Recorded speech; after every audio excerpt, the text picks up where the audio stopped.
Hello, this is Top Hat Phony, and I will be continuing the reading of Spike's Apple Bloom, which I read not that long ago, the first chapter. This is the second chapter, called The Start, and this is by... Oh, I'm terrible with names, I'm so sorry. It will be in the description. It was in the I mentioned it in the last video. Without further ado, enjoy. Applejack smiled as she readied herself for a long day of apple bucking.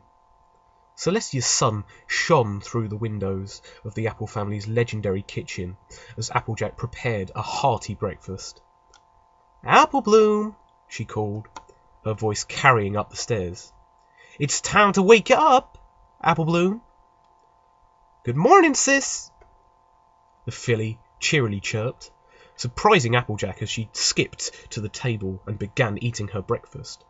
"By Celestia, Apple Bloom, I thought I'd been needing to drag you out of bed again."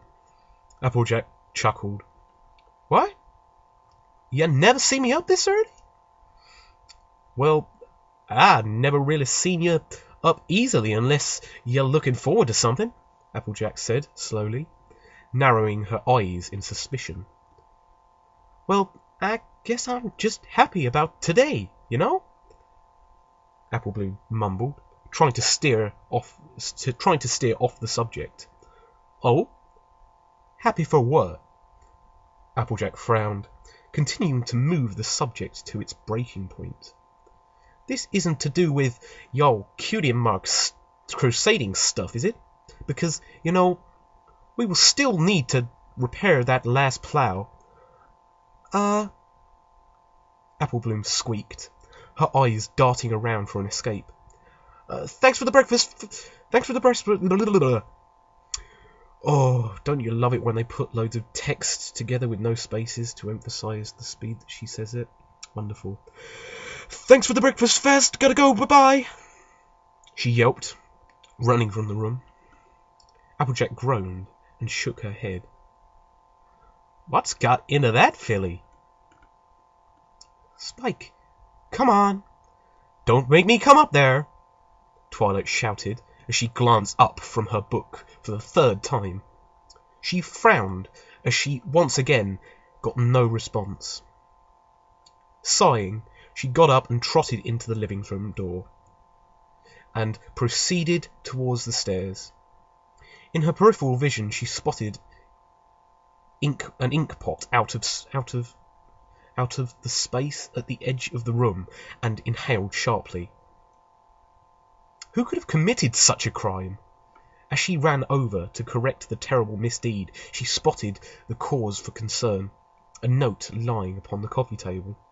She picked it up and scanned the neat claw writing. "Hey, Twilight. I already left for school, so don't bother yelling. I made you a daisy sandwich in the kitchen, and I recatalogued the first 2 shelves of Section 2 in the library's main sector. Hope you'll be okay without me. I'll see you later. Love, Spike. P.S. I may be back a little later if Apple Bloom wants to do something." Twilight smiled at her assistant's diligence and thoughtfulness, and trotted to the kitchen in hunt of her foretold daisy sandwich. "Well, it seems likely he finally agrees that going to school was a good idea," Twilight said to herself. "I knew he'd come around in the end. And he still made me a sandwich. Such a gentle Drake." Twilight giggled and licked her lips in anticipation when she spotted the sandwich on a kitchen surface. The unicorn retreated to the living room to eat her sandwich and found herself thinking over the note again. "He's meeting up with Apple Bloom," she mused, recalling the previous day. "I wonder what he's planning." She found herself giggling like a young filly as she let her imagination wander. Well, what if they go on a date? "Oh, that'd be too cute," Twilight squealed, wriggling in delight. "I wonder what Applejack would say to that." Twilight snickered at the notion as she finished her sandwich and returned to her reading spot. She brushed away the persistent thoughts of her young assistant and Apple Bloom and tried to focus on the book in front of her. A few lines and she burst out laughing. "Spike'll make Apple Bloom a daisy sandwich soon," the unicorn cackled to herself. "Apple Bloom!" Sweetie Belle and Scootaloo exclaimed in harmony. "Where'd you disappear to yesterday?" Yesterday?" Apple Bloom asked nervously. "Well, I went home, and then I helped my sis collecting the apples." "No, when we went to see Miss Shirley about the homework," Scootaloo said. "Well, I was talking to Spike." "Spike? You were..." Sweetie Belle gasped. "You were talking to Spike? What's he like?" He's nice," Apple Bloom offered, shifting uncomfortably. "Apple Bloom and Spike sitting in a tree," Scootaloo chortled quietly. "Hey, it's not like that," Apple Bloom squealed, blushing furiously. "Ah, that would be cute, though," Sweetie Belle sighed. "You'll have to talk to him today, too." Apple Bloom merely scowled at her friends as together they walked into the schoolhouse. "What are you going to do? Equestria is doomed!" Snips yelled. "Doomed!" Snips and Snail howled in unison.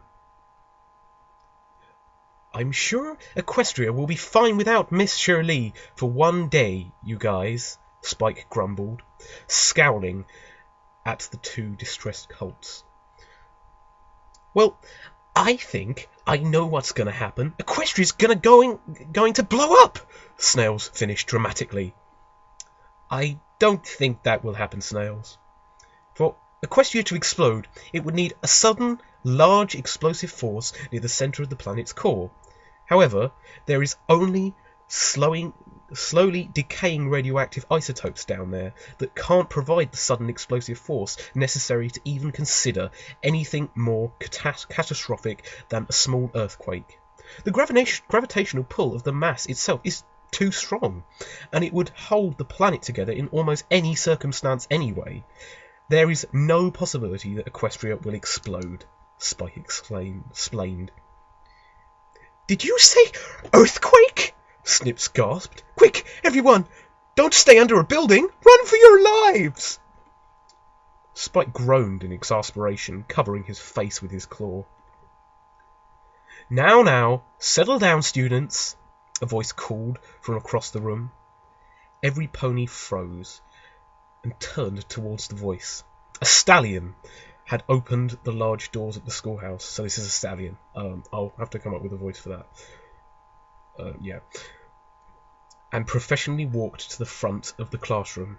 Instantly, all the fillies and the colts leaped heroically into their seats and sat with ramrod straight backs, their attention focused entirely on the strange pony at the front of the room. The stallion had a sterile white coat and two azure watchful eyes. He didn't look like the type of teacher who commonly taught young ponies. He held himself in a much more formal manner than Shirley, and judging by his question and exclamation mark, cutie mark, so too were his lessons.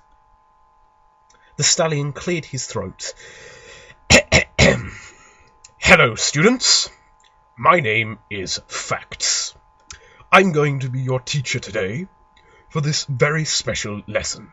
Today I will be teaching you the subject of science," Facts explained excitedly to his students.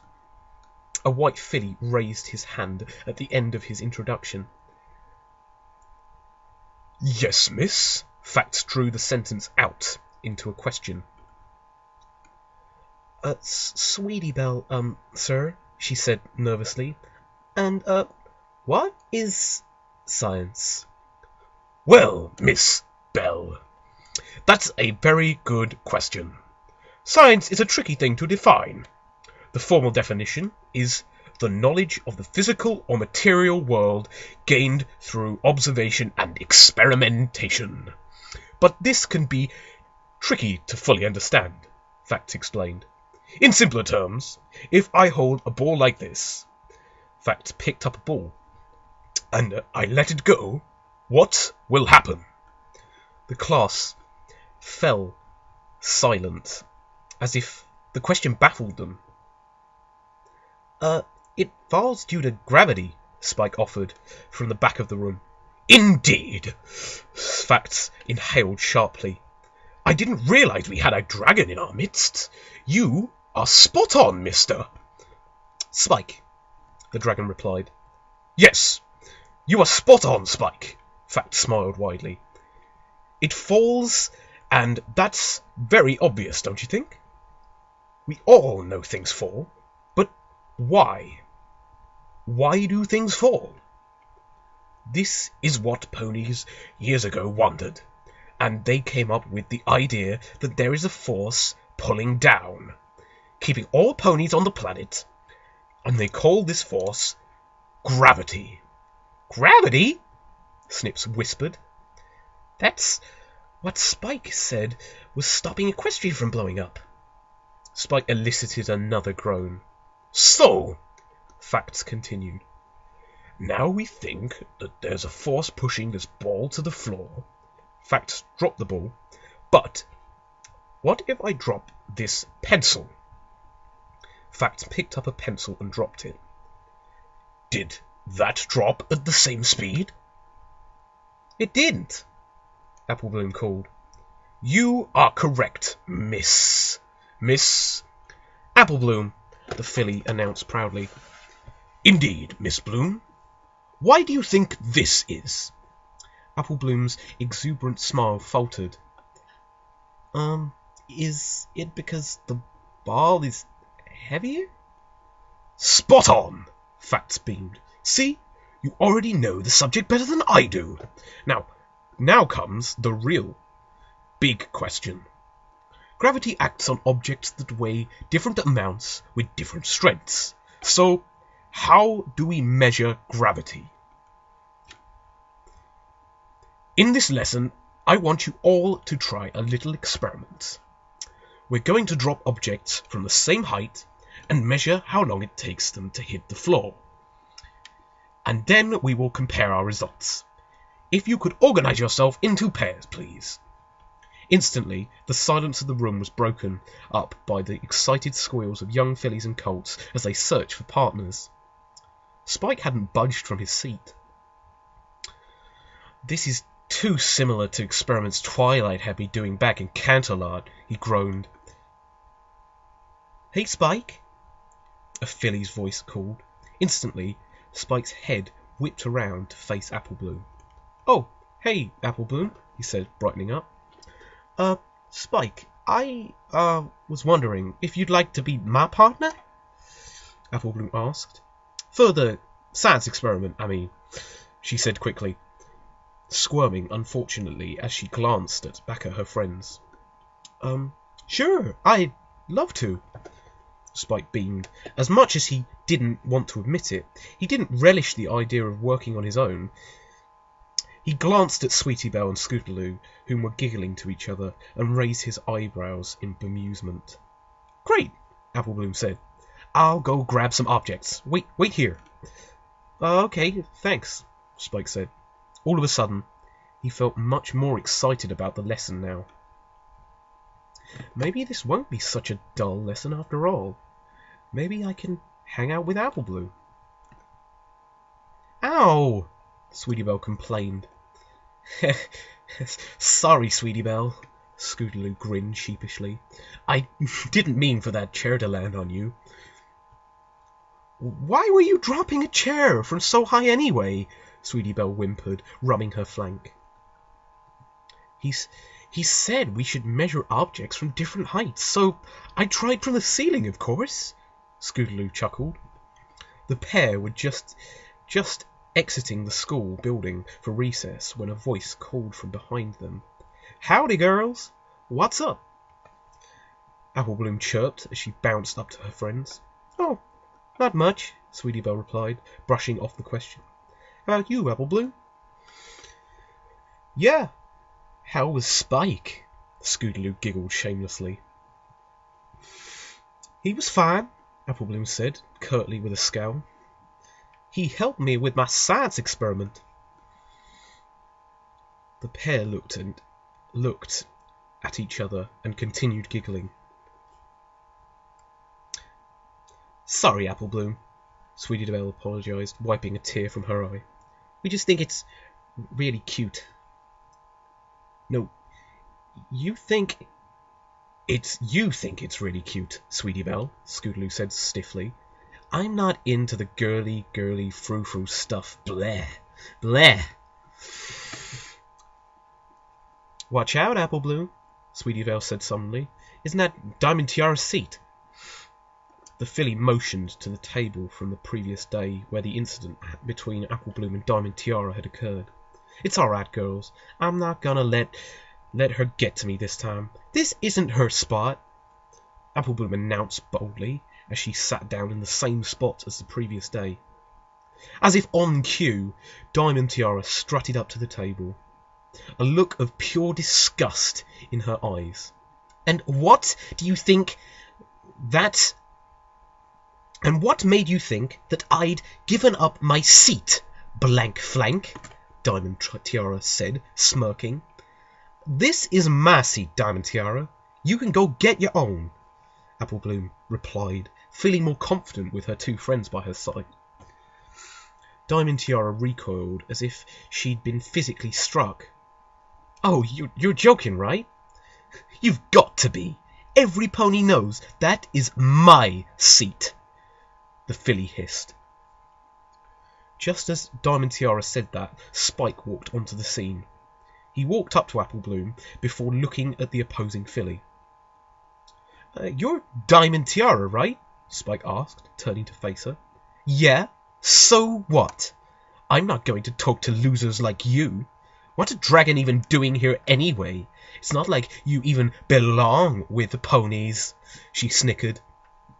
Spike chuckled to himself. Are you being serious? You don't talk to anyone else other than Silver Spoon? Maybe if you actually tried being nice to other ponies, they might want to be friends with you. Why would they matter? I have friends. Probably more than you ever will, Diamond Tiara said with a scowl. Why would I want to be friends with a common farm pony and an orphaned dragon anyway? The filly said gruffly before leaving in a huff. A lost cause, Spike tutted to himself, before swivelling around to face Applebloom. Hey, Applebloom, I was just wondering if we could talk a little, in private? Spike glanced at Sweetie Belle and Scootaloo, making his meaning clear. Sure, Applebloom answered, without skipping a heartbeat. You guys don't mind, do you? The filly asked, turning to face her friends. Anything you need to say to Applebloom, you can say to us all, Spike, Scootaloo stated. But Applebloom started, and Sweetie Belle's eyes widened. No, Scootaloo continued. We're the Cutie Mark Crusaders. Whatever he's got to say, he can say it to all of us. Scootaloo, Sweetie Belle whispered frantically. You can't convince me otherwise, sweetie. Sweetie Belle clamped a hoof over the orange filly's mouth. We'll just be going now, she sang before yanking Scootaloo away to another bench. Hey, what's the big deal? She yelped before she was out of earshot. Applebloom watched them go. So, what did you need to tell me, Spike? Well, Spike started slowly. I just wanted to thank you for working with me in class today, Applebloom. Applebloom had just noticed how Spike was fidgeting nervously. He wrung his claws as he spoke. And I just wanted to say, the dragon continued, that I thought it was really nice of you. Thanks, Spike, Applebloom replied, lowering her head to hide her blush. Why? Is something the matter? Well, I guess it's just nice to feel like I fit in, you know? Spike said quietly. Oh, right. Yeah, Applebloom replied. The conversation fell into an awkward silence. Hey, I was just wondering, Spike asked suddenly. I wanted to ask you if you wanted to, go hang out sometime? I'd love to, Applebloom answered excitedly. Wait, do you mean like a date? The purple scales on Spike's face shone a slightly brighter shade. Oh, maybe. I don't know, sorta? He mumbled, trying to answer without looking stupid. Sorta? Applebloom said. Spike elicited a sigh and straightened up. He summoned forth all the courage he had. Come on, Spike, just tell her what's on your mind. You've saved her sister from Timberwolves and the Crystal Empire from King Sombra. Nothing can go wrong. Well, it's just I can't stop thinking about you, Spike choked out. Ugh, that sounded really stupid, he thought. I mean, what I'm trying to say is that I think I really, really like you, Spike managed, and I was wondering if maybe you wanted to go on a date. A vast virus database has been updated. Gotta love a vast. Oh dear. That is the end of that chapter. It does say, to be continued. So, yeah, I will continue that. There is another couple of chapters that are out at the moment. I think this is finished, but it does say that it's incomplete on FimFiction. But anyway, I hope you enjoyed that reading, and I will be releasing another one hopefully soon. And I hope that my reading wasn't too atrocious and that my voices weren't too terrible. I don't really know if I have voices for any of the characters, to be fair. So if there's any advice that you want to give me, if any of you feel like giving me advice, if not, just let me know if you like what I'm doing. And anyway, I'll catch you later, alligator.